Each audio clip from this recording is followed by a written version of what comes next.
grow most, we evolve most when we struggle. Evolution doesn't happen in the calm, it happens in the chaos in life. Struggle creates growth. Growth leads to evolution. Now let me ask you something. Who do we think is responsible for the 5 people they spend the most time with? You, the person, my kid, right? My employees.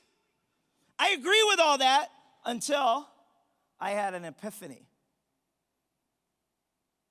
Our employees don't get to choose who they work with.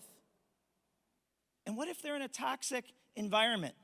What if there's bad attitudes, poor performers? All of a sudden, your employee is going to become the average.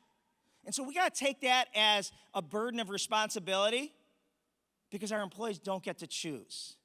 We choose for them. I'm going to share a strategy with you. It's a strategy that when you practice it on a consistent basis, it's going to give you a sense of excitement and enthusiasm for every major change, every pivot, every growth goal that you face.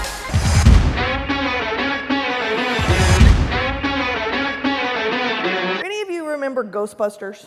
In the original, there is an actress, her name is Annie Potts, and there's a line in the movie where they get their first customer, and she slams down on this buzzer and says, "We got one."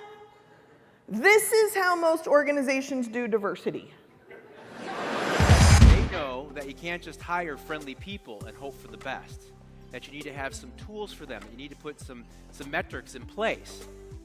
As a matter of fact, Peter Drucker famously said, "What gets measured gets managed."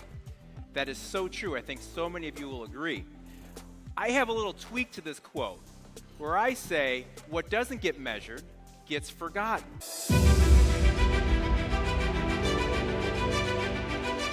Life balance, it's a concept that is intriguing, it's desirable. It's also completely unrealistic. The reason it's so important to be unique, to be useful, to include the family, to be best in class, is it's super hard when you're dealing with affluent people to give them something that they're actually going to honor and like. The only thing I could see was a pair of headlights about that far from my face. And that quick, those lights went out. The world that I entered was filled with pain and terror and darkness. How can I ever repay that amount of kindness? Do you want to know how I feel about you? Do you? Tell me. I tell you right now.